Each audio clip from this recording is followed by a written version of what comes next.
partie de cette génération donc, qui a été remplaçante pendant de très très nombreuses années parce que c'est assez confortable finalement. Parce que l'installation c'est quelque chose qui est difficile et qui s'organise. Donc pendant de très nombreuses années j'ai été remplaçante dans un cabinet de groupe comme beaucoup de mes confrères et consoeurs. Et puis quand même les années passant je me suis dit qu'il fallait quand même que je m'installe. Ce temps j'avais une copine en fait, une copine de fac qui me tenait pour que je m'installe avec elle. Donc là ont commencé les problèmes en fait parce qu'on pensait que c'était simple de s'installer mais en fait c'est très compliqué.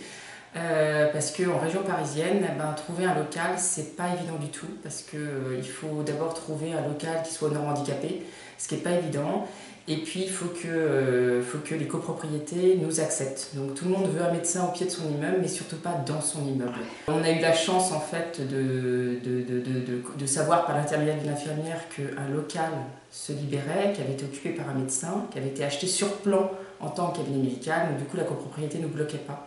Et il était possible de le mettre à peu près aux normes handicapées. Les gros soucis rencontrés pour les jeunes qui veulent s'installer, enfin les jeunes ou les moins jeunes, qui veulent s'installer en tant que médecin en région parisienne, c'est de trouver le local. Et puis une fois qu'on a trouvé le local, c'est de trouver le financement. Parce que financièrement, c'est pas les prix de la province. Il n'y a aucune difficulté maintenant pour trouver du travail. Moi, je me suis installée, mon planning est plein en l'espace de 15 jours. Voilà, j'ai ma patientèle qui s'est constituée, mon planning, je déborde de travail. Donc, on attend d'ailleurs des jeunes médecins généralistes à la Garenne. Voilà, je lance un appel. Et, finalement, j'ai été à un espèce de protocole d'installation pour me renseigner un peu, pour savoir comment ça se passait. J'avais vu ça sur Internet sans vraiment savoir ce que c'était. Et puis, j'ai été reçue par en fait, des gens, par un comité. Très accueillant, je rassure, avec quelqu'un qui était représentant de l'ARS, qui n'était pas là exceptionnellement, mais voilà, il m'expliquait ce qui se passait, un représentant du Conseil de l'Ordre, un représentant de la CPM et un représentant de l'URPS, qui pour moi était quelque chose de très...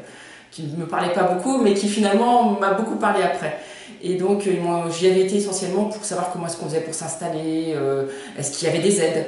Et en fait, à ce moment-là, ils m'ont prévenu qu'il y avait un nouveau zonage de médecins généralistes qui allait s'organiser et que la zone où j'allais m'installer serait certainement pas en zone désertique, mais peut-être dans une zone où on pouvait m'aider. Et puis, en fait, je pensais pas que les aides, voilà, pour moi, les aides, je savais pas trop ce que c'était encore. Il m'avait dit qu'on pouvait m'aider pour les travaux. Et puis finalement, quand je me suis installée, je me suis rendu compte que la ville que j'avais choisie n'était pas la bonne, puisque en fait, je suis à moitié sur... il y a un trottoir, c'est ma ville, c'est la Garenne, et l'autre trottoir d'en face, c'est Bois-Colombes. Et à Bois-Colombes, c'était un désert médical, donc la CPM versait des aides, et moi qui étais le trottoir d'en face, j'avais le droit à rien, donc j'étais un peu dépitée.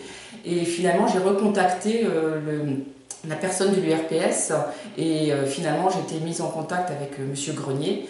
Je lui ai expliqué ma situation et il m'a dit qu'on allait constituer un dossier pour voir si on ne pouvait pas m'aider pour mes travaux. En 15 jours, le dossier était traité, un vrai dossier en mettant vraiment que en fait, finalement, nous étions dans une zone de désert médical à la Garenne-Colombes parce que les chiffres étaient erronés, n'avaient pas été actualisés. Il y avait beaucoup de départs en retraite qui n'avaient pas été pris en compte. Du coup, ils ont fait un super dossier, et ils ont travaillé pour moi et ils l'ont présenté. Et puis j'ai eu l'énorme surprise avec ma collègue d'être aidée pour en fait plus que les travaux, c'est-à-dire pour une partie de l'achat immobilier et les travaux. Donc on a été subventionné à hauteur de 40% pour la totalité la totalité de notre achat immobilier.